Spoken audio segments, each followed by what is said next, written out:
Kadwal police station ખાતે નોંધાયેલા મર્ડરના ગુનાનો ભેદ ગણતરીના કલાકોમાં ઉકેલી આરોપીને પકડી પાડતી છોટાઉદેપુર લોકલ ક્રાઇમ બ્રાન્ચ તારીખ 27 ડિસેમ્બરના રોજ કદવાલ પોલીસ સ્ટેશનના બોરકંડા ગામે આવેલ તુવરના ખેતરમાંથી એક બાળ કિશોરીની લાશ મળી આવી હતી.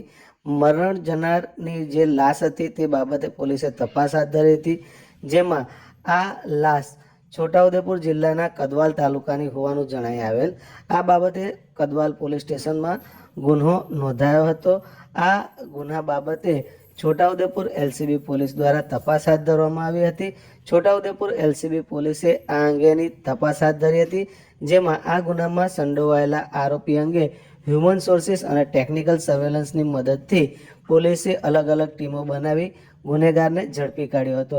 પોલીસની આ તપાસ દરમિયાન એક શખ્સ પ્રકાશભાઈ હટુભાઈ રાઠવા રહે બોરકંડાની શંકા આધારે પૂછપરછ કરતા તેણે પહેલા કોઈ હકીકત જણાવી નહોતી, પરંતુ યુક્તિ પ્રયુક્તિથી પૂછપરછ કરતા તે ભાંગી પડેલ અને તેણે જણાવેલ કે તેના કુટુંબમાં ચાલતા પારિવારિક ખેતર બાબતની તકરારને કારણે તેણે આ ગુનો આચરેલો હતો. આ બાબતે કદવાલના ઇન્ચાર્જ પીઆઈ કે સોલંકીએ પ્રતિક્રિયા આપતા જણાવ્યું હતું કે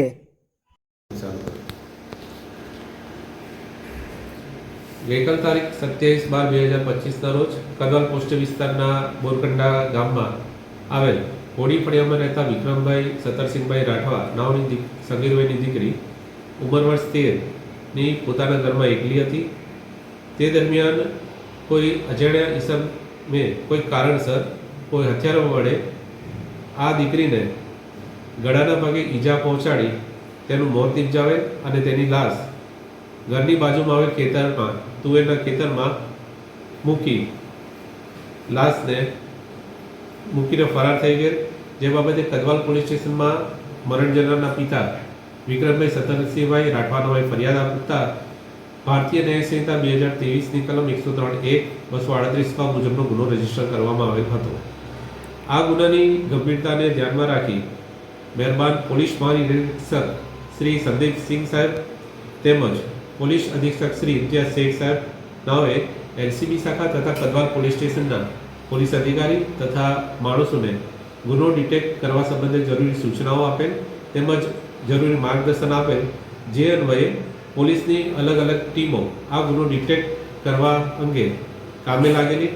દરમિયાન ટેકનિકલ સોર્સ તેમજ હ્યુમન રિસોર્સ આધારે આ ગુનો આજરોજ ડિટેક્ટ કરવામાં આવેલ છે. આ ગુનામાં આરોપી પ્રકાશભાઈ હટુભાઈ રાઠવા રહે બોરકંડા ગામની સંડોવણી જણાઈ આવેલ છે. આરોપીએ આ ગુનાની કબૂલાત કરેલ છે અને આરોપીની પૂછપરછમાં તેઓના કુટુંબમાં પારિવારિક ખેતર બાબતની તકરારના કારણે આ ગુનાને અંજામ આપેલ હોવાની કબૂલાત કરેલ છે. આ ગુનાની તપાસ હાલમાં ચાલુ છે.